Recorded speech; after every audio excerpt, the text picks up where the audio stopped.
hard for it, you can see it through and you can succeed. That's what gives the worker the courage to leave her job to become her own boss. It's what propels people to risk their savings on an idea that they believe might just change the world. I was hearing from Tom here about how he was having trouble finding work 30, 40 years ago and decided that he would take over a business that only had 2 employees, and now he's an employer for a whole bunch of folks, and he's going to be passing on his business to his family. And that's the American story.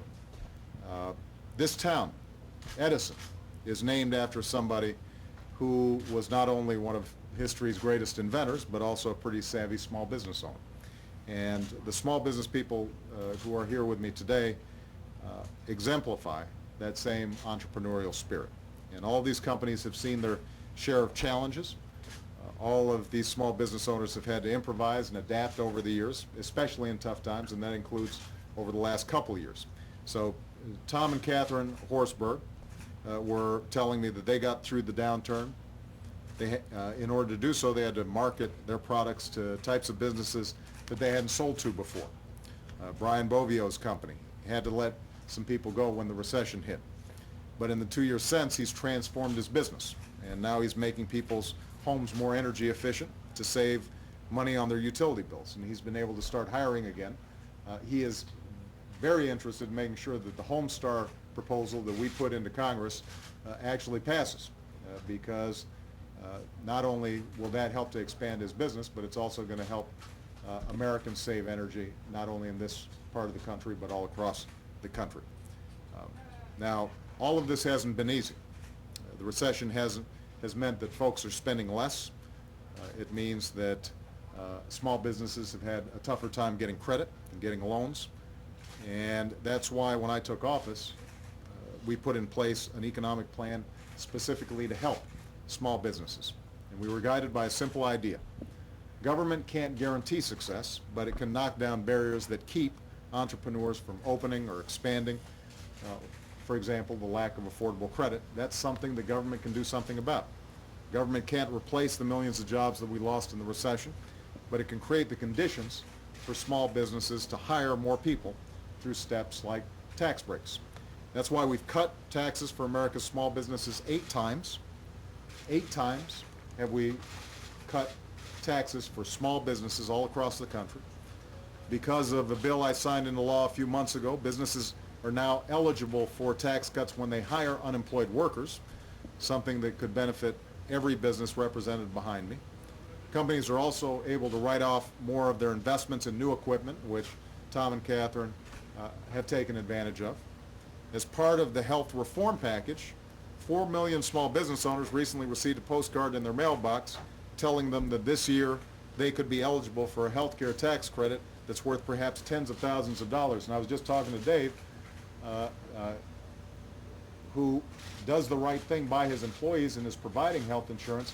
They actually are not paying a significant share for that health insurance. Dave and Carl are doing the right thing by those workers.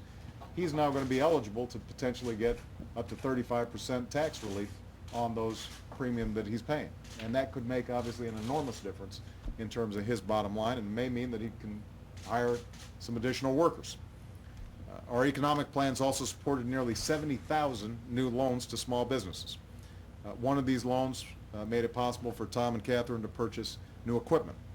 We've waived fees on new SBA loans to save folks money on payments, and that reduced Theo's costs when he opened his new restaurant. His family had a business, a family restaurant. He opened his own, and it saved him more than $20,000 in waived fees, and money that's now gone into that new restaurant and its 60 new employees. So all told, these and other steps are making a difference. But when you listen to the struggles that small business owners are still facing, it's clear that we need to do more. And that's why I'm urging the Senate to approve a jobs bill that will do 2 big things for small businesses: cut taxes and make more loans available. That's what Dave and Carl and Theo and Brian and Tom and Catherine tell me they can use. That's what I've heard from small businesses all across America.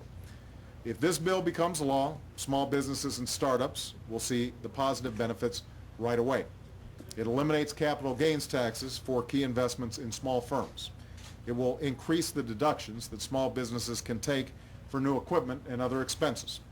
I know Tom and Catherine are looking at expanding to a larger facility. This can help them do that.